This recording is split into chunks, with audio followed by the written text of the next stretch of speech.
누가복음 1장 5절부터 25절까지입니다. 오늘 우리가 함께 나눌 하나님의 말씀은 누가복음 1장 5절부터 25절까지입니다.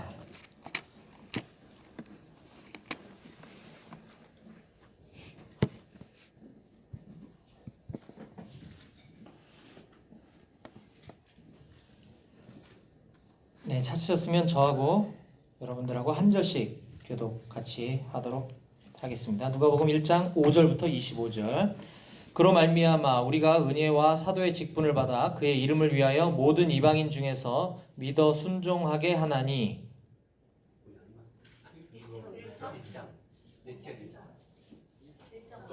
1장 5절. 헤롯 때 아비야 반열에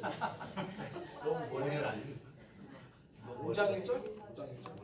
1장 5절. 누가복음 1장 5절이 맞는데요. 제가 붙여넣기를 잘못했습니다. 제가 다시 읽겠습니다.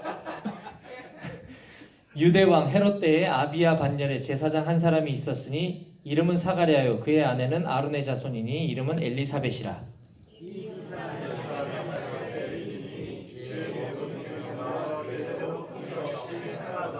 엘리사벳이 잉태를 못하므로 그들에게 자식이 없고 두 사람의 나이가 많더라.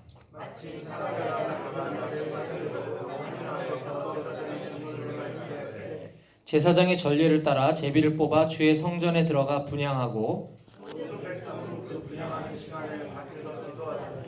주의 사자가 그에게 나타나 향단 우편에 선지라. 천사가 그에게 이르되 사가랴여 무서워하지 말라. 너의 간구함이 들린지라. 내 아내 엘리사벳이 네게 아들을 낳아주리니 그 이름을 요한이라 하라.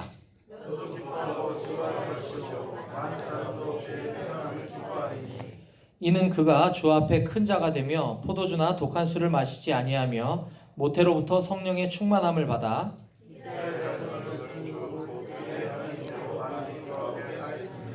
그가 또 엘리야의 심령과 능력으로 주 앞에 먼저 와서 아버지의 마음을 자식에게 거스르는 자를 의인의 슬기에 돌아오게 하고 주를 위하여 세운 백성을 준비하리라.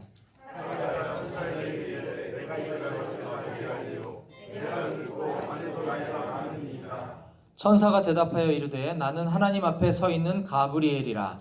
이 좋은 소식을 전하여 내게 말하라고 보내심을 받았노라.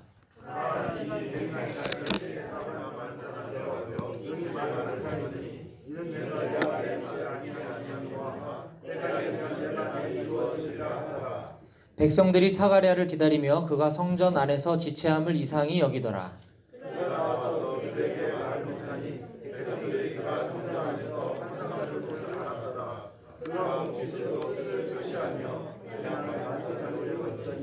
그 직무의 날이 다 되매 집으로 돌아가니라.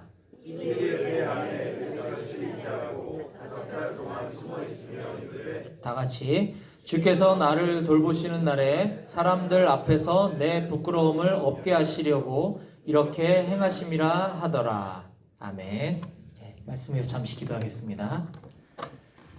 하나님 아버지 감사합니다. 우리 사랑하는 양재 모임 우리 형제자매님들 이곳에 한자리 불러주셔서 우리가 말씀을 사모하고 공동체를 사모하고 주님을 사모하는 마음으로 우리가 이곳에 달려올 수 있게 해주셔서 감사합니다. 이 시간 온전히 하나님께서 우리 공동체 가운데 또 우리 각 사람 가운데 들려주시는 음성을 듣는 귀한 시간 될 수 있게 허락해 주시옵소서. 모든 것 주님께 맡겨드리며 예수님의 이름으로 기도했습니다. 아멘. 제가 오늘 연달아 정신을 못 차리고 있습니다. 지금 메시지 하러 나와야 되는데 원정 형제님 보고 사역으로 나가라고 막 하고 있고 기껏 나와가지고 엉뚱한 데를 읽고 있질 않나. 아까 찬양인도 시작하기 전에 우리 태현님께서 비가 오는데 이렇게 많이 모여서 적게 올 줄 알았는데 회개했다 이렇게 말씀하셨는데 사실 저는 지난주에 그랬어요. 지난주에 주차를 못하게 했잖아요. 우리 교회에서 부흥회가 있어가지고 그래서 급하게 차 가져오시면 안 되고 그거 가져오시면 저쪽에 서초구청에다가 주차하셔야 됩니다라고 막 얘기하면서 큰일 났다 많이 안 오시면 어떡하냐 그랬었는데 나한테 온 거 아니구나.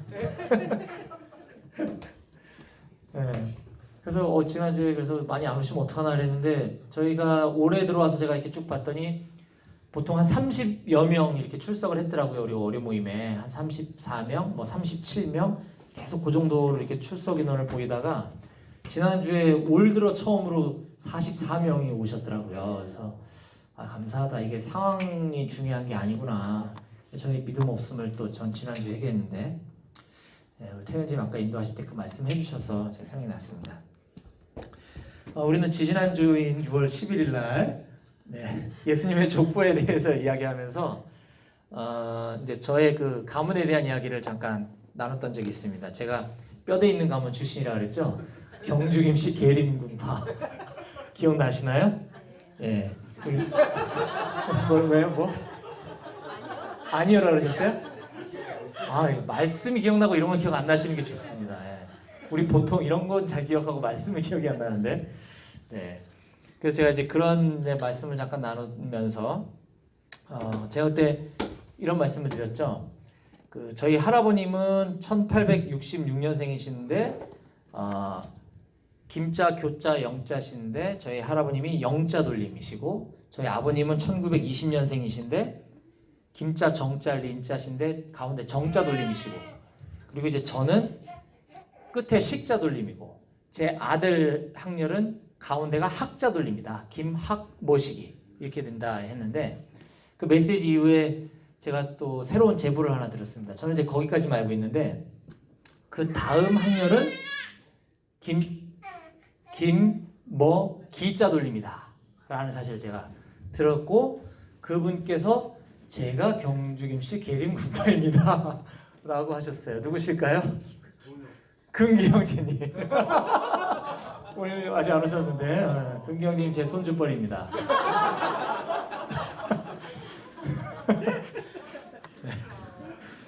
네, 놀라운 제보를 스스럼 없이 이렇게 해주신 금기 형제님께 감사드리고, 네. 근데 이게 우리가 뭐 우리 족보가 이렇게 뭐 어디로 흘러가는지 무슨 돌림인지 이게 뭐가 중요하겠습니까, 그렇죠?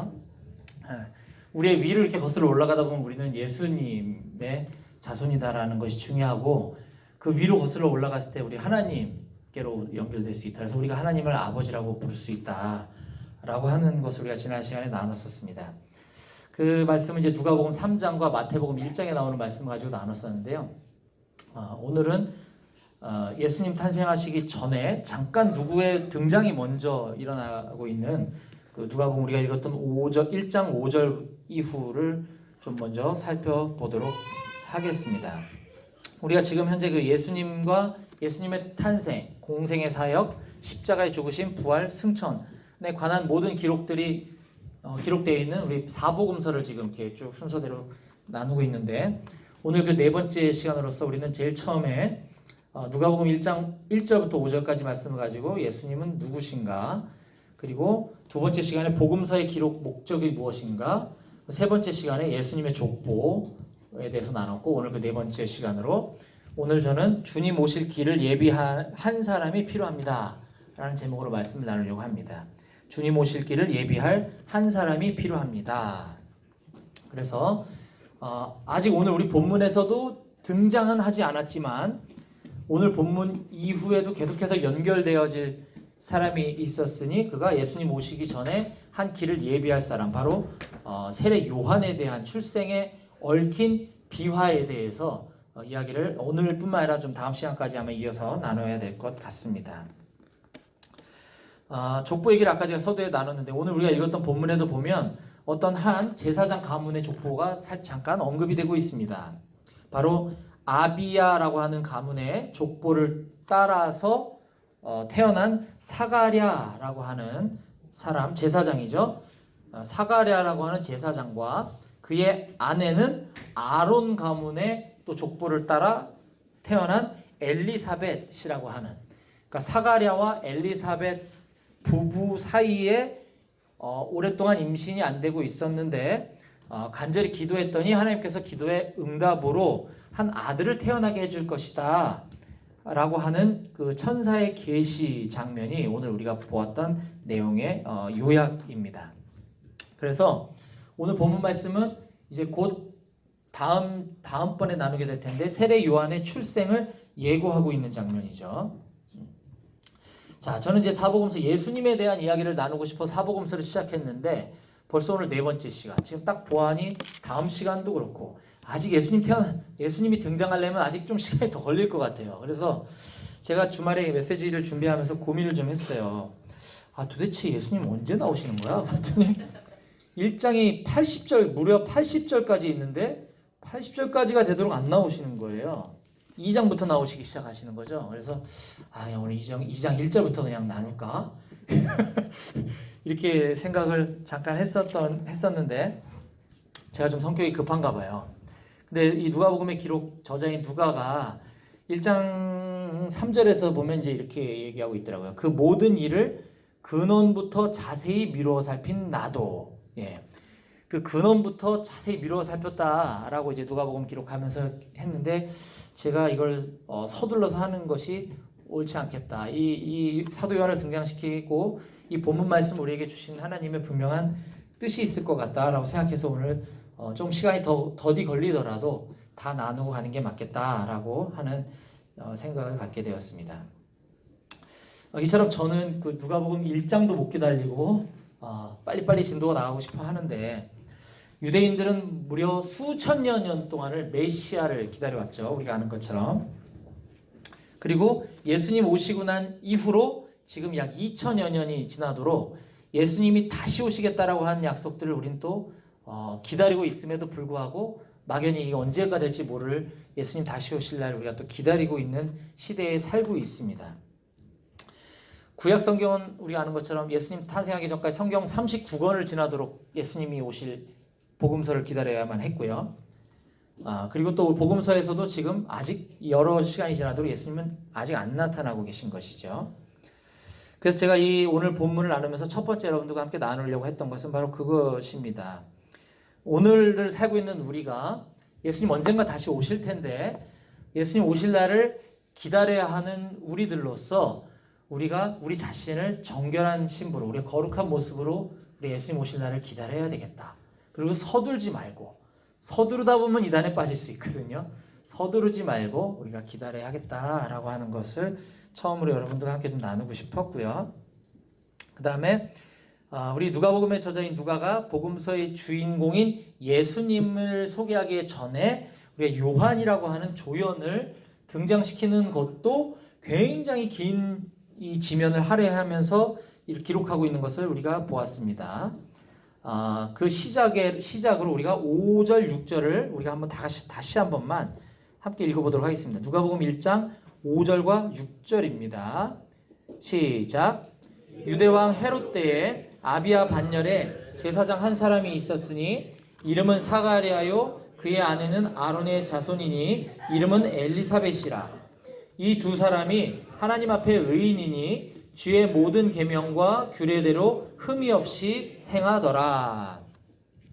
그렇습니다. 우리 지금 보았던 것처럼 이 제사장 사가랴와 엘리사벳 부부는 나이가 많아서 자녀가 없었다라는 것을 우리가 알 수 있고 이 두 사람이 간절히 그것을 구했다라고 하는 것을 알 수 있습니다. 자녀를 달라는 기도를 해왔다는 것이죠. 한나처럼. 1장 13절 제가 읽어보겠습니다. 13절 천사가 그에게 이르되 사가랴여 무서워하지 말라 너의 간구함이 들린지라 내 아내 엘리사벳이 내게 아들을 낳아주리니 그 이름을 요한이라 하라. 아브라함과 사라에게 하셨던 말씀과 비슷합니다. 1장 18절 사가랴가 천사에게 이르되 내가 이것을 어떻게 알리요 내가 늙고 아내가 나이가 많으니이다. 내가 늙고 나이가 많아서 아이 낳기가 힘든 상황이 있었다라고 하는 것인데 그럼에도 불구하고 간구를 했었다라는 것을 13절 말씀을 통해서 우리가 알 수 있습니다. 자, 그런데 성경은 이런 사가랴 제사장과 엘리사벳 부부에 대해서 한마디로 이렇게 소개하고 있습니다. 그들은 하나님 앞에 의인이었다. 하나님 앞에 의인이었고 계명과 율례대로 흠이 없는 사람이었다라고 그 사람들을 소개하고 있습니다. 그래서 우리가 지금 이것들을 쭉 연결해 보면 이런 성경 말씀을 대할 때 내가 이런 간절한 기도 제목이 있을 때 하나님께 기도하면서 이것을 구할 때 내가 흠이 없고 또 선한 사람으로서 또 말씀을 잘 지키면서 이렇게 기도해야지 응답을 잘 받을 수 있겠구나 라고 생각할 때가 이 부지불식 중에 굉장히 많은 것 같습니다. 그래서 우리는 반대로 이렇게 얘기하죠. 내가 기도가 안 되는 것은 기도가 응답되지 않는 건 내가 믿음이 부족한가 봐. 내가 기도가 부족한가 봐. 이런 얘기를 참 많이 합니다. 내가 죄가 많아서, 내가 아직 믿음이 약해서. 그 원인은, 우리가 기도에 응답되지 않는 원인을 나 자신에게서 찾으려고 합니다. 근데 성경은 이렇게 보면 우리는 잘못하면 공로주의 내지는 율법주의로 빠지게 됩니다. 하나님 우리의 어떠함 때문에 기도를 들어주시는 것이 아니라 하나님께서 응답해 주시기로 결정을 하고 응답을 해 주신다라고 하는 것이죠. 그래서 우리가 성경을 잘못 적용하게 되면 이렇게 기복주의 내지는 번영신앙으로다가 빠지게 될 우려가 있습니다. 자, 성경에서는 분명 사가랴와 엘리사벳을 의인이다, 하나님의 율례와 계명을 잘 지켰다라고 소개를 했는데 과연 그러한지 또 한번 우리가 말씀을 한번 보도록 하겠습니다. 이번에는 18절입니다. 18절. 사가랴가 천사에게 이르되 내가 이것을 어떻게 알리요? 내가 늙고 아내도 나이가 많으니이다. 아까 제가 읽었던 것과 동일한 말씀인데요. 이거 조금 더 우리가 뉘앙스를 느끼기 위해서 제가 메시지 성경으로 한번 읽어보겠습니다. 유진 피터슨 목사님의 메시지 성경에 보면 사가랴가 천사에게 말했다. 그 말씀을 믿으라는 말입니까? 나는 늙은 사람이고 내 아내도 늙었습니다. 이렇게 얘기하고 있다는 거죠. 18절 말씀이 이런 뉘앙스인 거예요. 그 말씀을 지금 믿으라는 말입니까? 나는 늙은 사람이고 내 아내도 늙었습니다. 이게 지금 누구한테 하고 있는 얘기죠?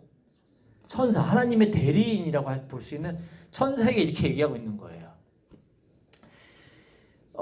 이것만 보면 이 사람이 뭐가 의인이냐 이런 생각이 들 수 있죠. 그렇죠? 네. 정말 이 믿음이 없는 연약한 모습을 우리가 볼 수 있습니다. 이러한 믿음 없음 때문에 하나님은 분명히 약속을 해주셨는데 이런 믿음 없는 태도와 이런 말 때문에 사가랴는 후에 이 한시적으로 말을 못하게 되는 약간 그 징계를 당하게 됩니다. 20절입니다. 보라, 이 일이 되는 날까지 내가 말 못하는 자가 되어 능히 말을 못하리니 이는 내가 내 말을 믿지 아니함이거니와 이는 내가 내 말을 믿지 아니함이거니와 때가 이르면 내 말이 이루어지리라. 이처럼 분명 성경에서는 사가랴를 의인이다, 율례와 계명을 잘 지켰다라고 소개했지만 그가 어때서 뭐 때문에 의인인지, 그가 도대체 뭘 지켰다는 말인지에 대해서 성경은 자세히 설명하고 있지 않습니다. 오히려 그 반대되는 사건을 더 자세히 기록하고 있는 것이죠. 하나님은 이처럼 사가랴의 어떠함 때문에 그를 의인이라고 얘기하는 것이 아니라 하나님께서 그를 의인이라고 그냥 여기기로 결정해 주셨다라고 하는 사실을 좀 기억했으면 좋겠습니다. 이렇게 하나님의 대리인 천사를 만난 그도 이처럼 불신앙적인 태도와 말을 했는데 천사도 못 만난 우리가 사가랴보다 더 믿음이 좋을 수 있지만 쉽진 않을 거라고 저는 생각을 합니다. 아니, 믿음 좋으신 거 제가 알고 있는데요.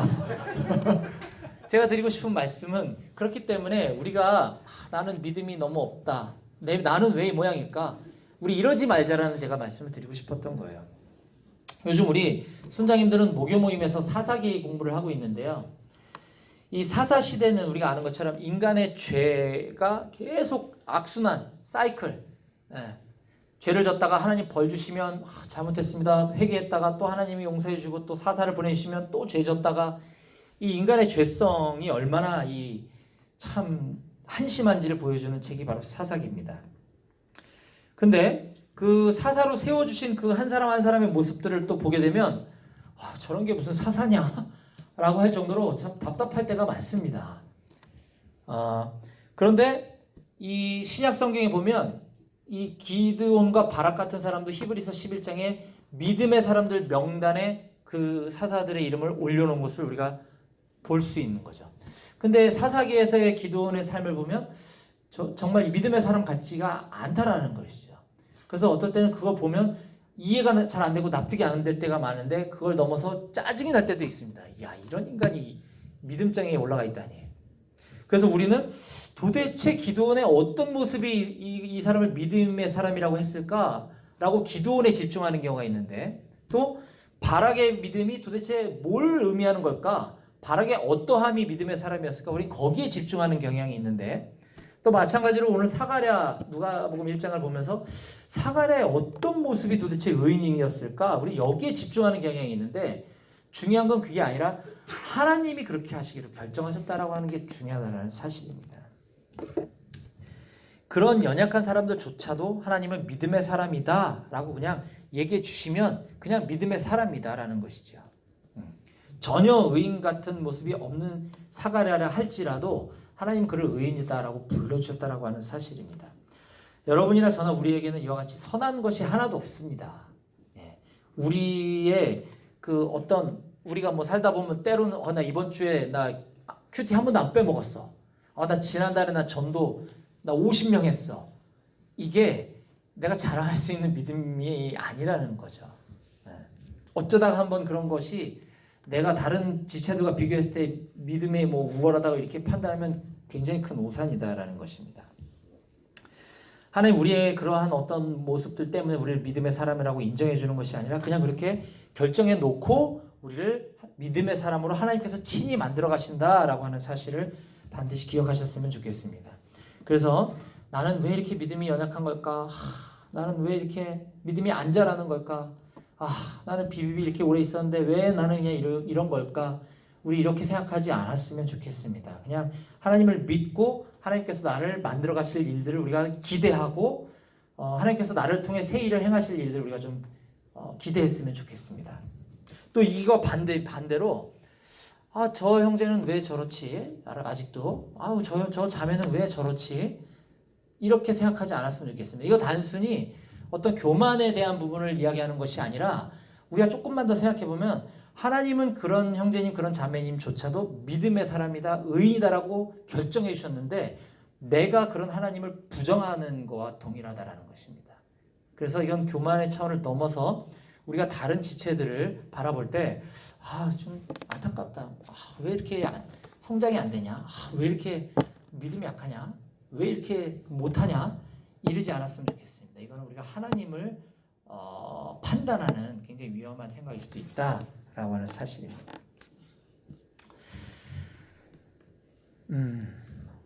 네. 그런데 아까 우리가 보았던 것처럼 하나님은 그렇게 의인으로 정하고 그를 의인으로 또는 믿음의 사람으로 이렇게 성장시켜 나가시는 과정 가운데서도 그들의 불신앙과 그들의 믿음이 없는 모습을 취할 때마다 그것들은 그냥 넘어가지 않으시고 때로는 약하게 때로는 세게 징계를 하실 때가 있다라는 것입니다. 그래서 오늘 본문의 사가랴도 말을 못하게 되는 결과가 잠깐 있게 되는 것이죠.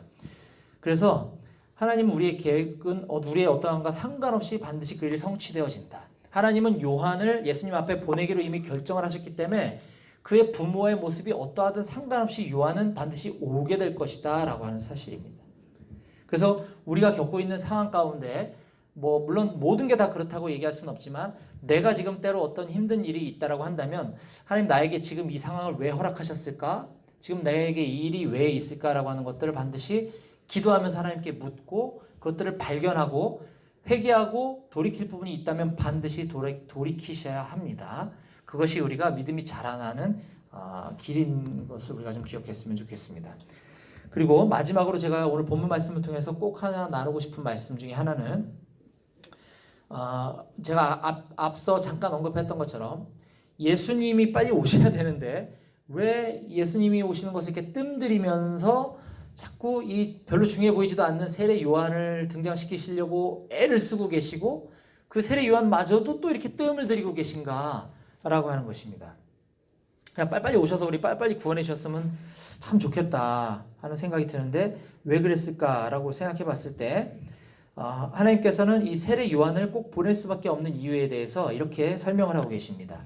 16절 17절 이스라엘 자손을 주 곧 그들의 하나님께로 많이 돌아오게 하겠습니다. 그가 또 엘리야의 심령과 능력으로 주 앞에 먼저 와서 아버지의 마음을 자식에게 거스르는 자를 의인의 슬기에 돌아오게 하고 주를 위하여 세운 백성을 준비하리라. 하나님께서 주인공이신 예수님을 보내시기 전에 앞서서 세례 요한을 먼저 보내신 이유는 바로 이와 같이 그를 통해서 이스라엘의 많은 자손들이 하나님께로 돌아오게 하기 위함이다 라고 하는 것입니다. 그리고 또 하나 그를 통해서 그 세례 요한을 통해서 아버지와 자식을 서로 화해시켜주고 주님을 위해서 예비된 백성들을 준비시키게 하기 위해서다 라고 말씀하고 계십니다. 이 17절의 이 말씀은 말라기서의 맨 마지막인 4장 5절 6절 말씀을 인용해서 연결시키기 위한 구절인데요. 말라기서 4장 5절 6절에 보면 이렇게 기록하고 있습니다.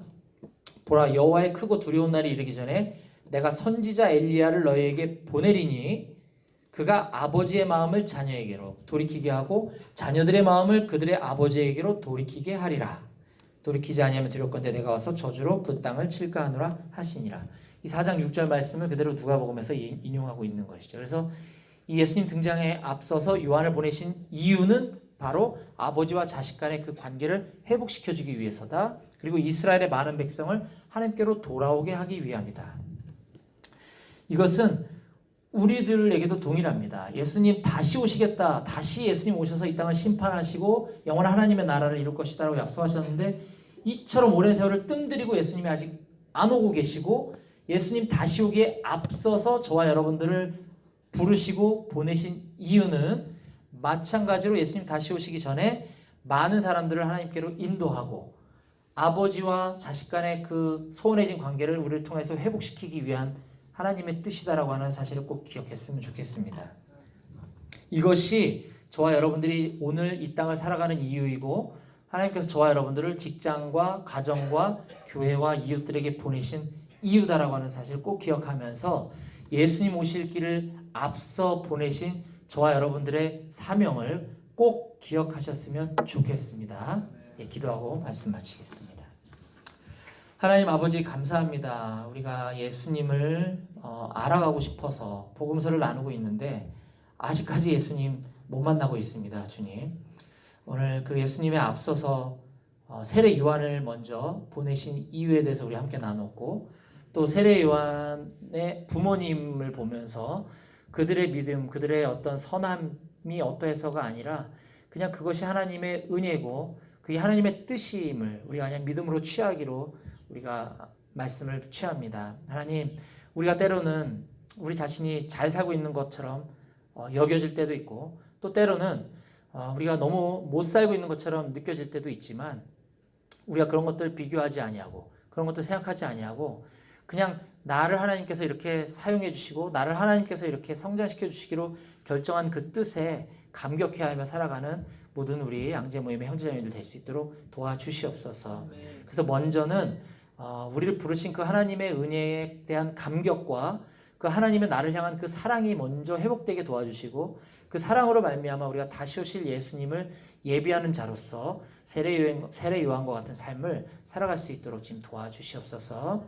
오늘도 우리가 이 시간 이후에 말씀을 공부할 때 하나님께서 우리에게 부으신 그 풍성한 은혜와 그 부유함을 또 깨닫고 누리고 또 삶 가운데 그렇게 적용하며 살아가기를 소원합니다. 주님 도와주시고 말씀해 주시옵소서.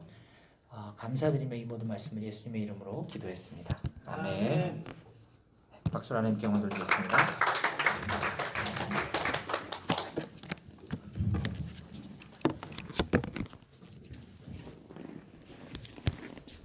안녕하세요. 저는 7월 사회를 맡은 성원팀 형제라고 합니다.